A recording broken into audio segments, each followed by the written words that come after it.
Monaco leader et derrière Brest, Reims, Nice. Comment tu expliques ce top 4 improbable?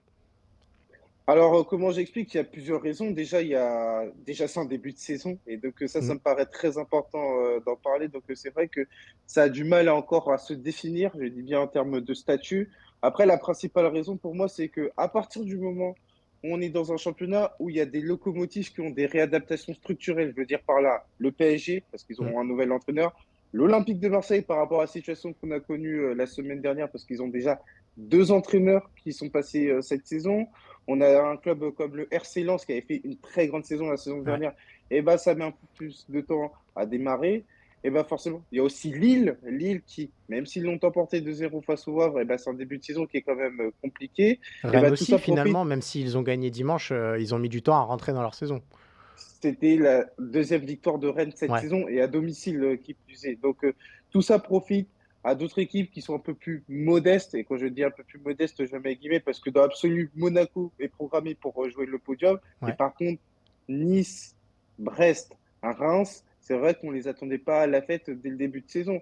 Donc, il y a plusieurs raisons, notamment pour Nice et Brest, enfin davantage pour Brest et Reims, à savoir que pour moi, ils capitalisent sur l'euphorie de la fin de saison Ouais, dernière. tout à fait. Pour moi, c'est une thématique qui est très importante. Brest, si je peux avoir une analogie, j'aurais l'analogie avec Nantes qui se sauve en barrage et la saison suivante, ils font un très bon début de saison. Mmh. Brest a terminé 14e et tout de suite, ils ont capitalisé sur la fin de saison. Reims, de par la série avec Will Steele en fin de saison dernière, ou plutôt en milieu de saison Ouais. dernière, ils ont réussi à être performants. Nice, je pense qu'à partir du moment où ils ont quand même une défense qui est quand même d'élite par rapport à la Ligue 1, ils ont une assise défensive qui te permet de ne pas concéder énormément de buts. Ensuite, quand tu as Terem Moffi, c'est quand même mieux. Ouais. Justement, si on prend ces 4 équipes-là, alors on va peut-être mettre à part Monaco, comme tu le dis, qui, a l'effectif suffisant pour viser la Ligue des Champions. Est-ce que tu vois une de ces 3 équipes qui est faite pour durer? Est-ce que Nice, de par son projet, de par son entraîneur et de par cette base défensive, est peut-être le meilleur candidat pour durer? Ou tu vois, le Reims de Will Steele ou le Stade Brestois d'Éric Roy?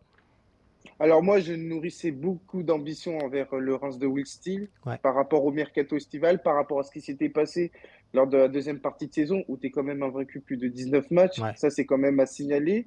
Et donc là, on voit que dès le début de saison, bah, t'es au taquet Mmh. parce que aujourd'hui, on va banaliser ça, mais voir Reims enchaîner victoire à Lille, victoire contre l'Olympique Lyonnais, on peut disserter notamment sur le niveau lyonnais. Toujours est-il que Reims, à la même époque l'an dernier, ils n'étaient pas capables de faire ça. Ouais. Reims, c'était une équipe qui avait l'ambition de se maintenir dans un premier temps la saison dernière.